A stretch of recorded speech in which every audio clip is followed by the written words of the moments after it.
Kontestasi politik jelang pemilu 2004, khususnya pencapresan mulai panas. Persaingan internal di PDI Perjuangan mengemuka setelah Dewan Kolonel yang dibesut para loyalis Puan Maharani di DPR mendapat tandingan Dewan Kopral yang digagas oleh loyalis Ganjar Pranowo, GP Mania.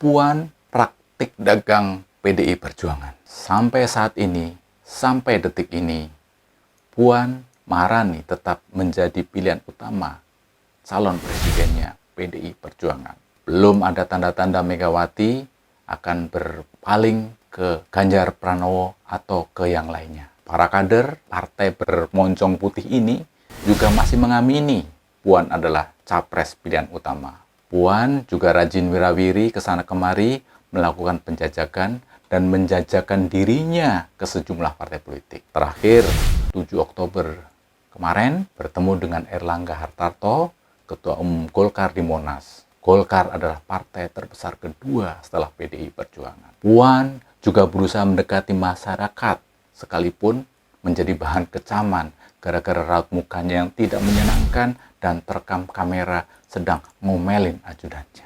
Berkaitan dengan siapa cawapresnya, Puan juga sudah mengatakan sudah memiliki pendamping di Pilpres.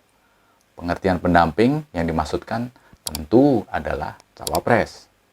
Karena Puan saat ini diposisikan sebagai capres PDI Perjuangan. Namun ketika ditanya siapakah cawapresnya, Puan tidak memberi jawaban atau tidak menyebutkan namanya. Berkaitan dengan survei, 6 perempuan hasil survei lembaga survei Kedai Pokopi, Puan memperoleh poin yang tinggi sebagai kandidat presiden dari kalangan perempuan. Jauh meninggalkan 5 perempuan pesaing lainnya. Puan 9,6%, Megawati 0,7%, Susi Pujiastuti dan Kofifah 0,6%, Tri Risma Harini 0,5%, dan Sri Mulyani 0,2%. Bila diukur dari kandidat perempuan dari kalangan perempuan, Puan memiliki poin yang sangat tinggi dibanding perempuan lain yang masuk dalam radar survei. PDI Perjuangan, partainya Puan Maharani, juga bisa mengusung capres-cawapresnya sendiri karena memiliki suara 20% lebih. Tidak salah kalau PDI Perjuangan terus-menerus berjuang, berupaya Puan semakin layak maju sebagai capres. Dari semua catatan tadi, saya kok meyakini gembar-gembor Puan sebagai capres hanyalah sebuah gimmick atau permainan politik PDI Perjuangan untuk mengecoh lawan politiknya. Yang kelak kemudian hari, PDI Perjuangan tidak mewajibkan dan tidak memaksakan supaya Puan tetap maju sebagai capres. PDIP sebagai partai yang sangat berpeluang besar menang hat-trick atau menang 3 kali berturut-turut, maka taktik dan strategi harus benar-benar dilakukan oleh PDI Perjuangan. Bila Anies akhirnya benar-benar maju sebagai capres, Puan Maharani bukan lawan yang dapat mengalahkan Anies. Dalam debat publik dan dalam berkampanye, Puan akan keteteran melawan Anies. Ngapain bila sampai saat ini PDI Perjuangan masih saja mencapreskan Puan? Ini alasannya. Saya mengibaratkan PDI Perjuangan itu adalah sebuah mall yang banyak dikunjungi oleh masyarakat. Mengapa masyarakat suka berkunjung ke mall ini?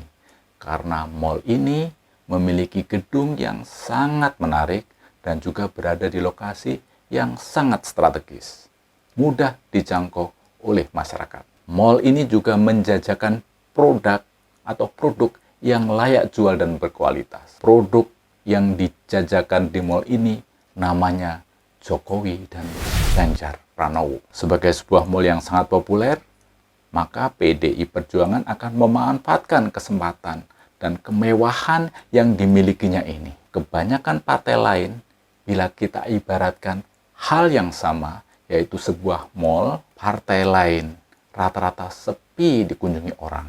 Produk capresnya yang ditawarkan tidak diminati oleh masyarakat. Hanya Gerindra saja yang memiliki produk yang diminati oleh masyarakat, yaitu Prabowo Subianto. Sementara yang lain, Anies Baswedan adalah produk impor, bukan produk murni milik Nasdem. Dengan memanfaatkan momentum ini, PDIP tidak berpuas diri hanya menjajakan Jokowi dan Ganjar Pranowo. PDIP menyiapkan dan menjajakan produk lain bernama Puan Maharani. Produk yang bernama Puan Maharani ini sekalipun kualitasnya tidak sebagus Jokowi dan Ganjar, oleh PDI Perjuangan, Puan Maharani ini terus-menerus dijajakan dan diharapkan kelak kemudian hari diminati oleh masyarakat. Perkara kelak kemudian hari bila produk bernama Puan ini ternyata susah dijual dan nggak laku sebagai capres, tetapi kan masyarakat sudah tahu dan sudah membicarakan terus-menerus. Inilah yang saya maksudkan teori dagang PDI Perjuangan. Dan PDIP akan terus menjajakan Puan ini sampai batas waktu pendaftaran capres yang ditetapkan oleh KPU, yaitu 19 Oktober 2023 sampai 25 November 2023. Di saat inilah PDI Perjuangan, bila Puan tidak juga selaris produk merek Jokowi dan Ganjar, maka PDIP akan men-switch dan mengubah targetnya yang semula mencapreskan Puan diubah menjadi cawapres dengan bergandengan bersama Gerindra, PKB, dan mungkin juga dengan Golkar dan beberapa partai politik lainnya. Bisa saja pada akhirnya Megawati menentukan dan memilih Ganjar Pranowo sebagai capresnya. Waktu pendaftaran capres masih 1 tahun lebih. Dinamika politik masih sangat panjang dan terlalu dini untuk menetapkan capres. Bagaimana caranya agar PDI Perjuangan tetap menjaga magnet kuat supaya partai lain kesedot dan tertarik untuk berkoalisi dengan PDI Perjuangan?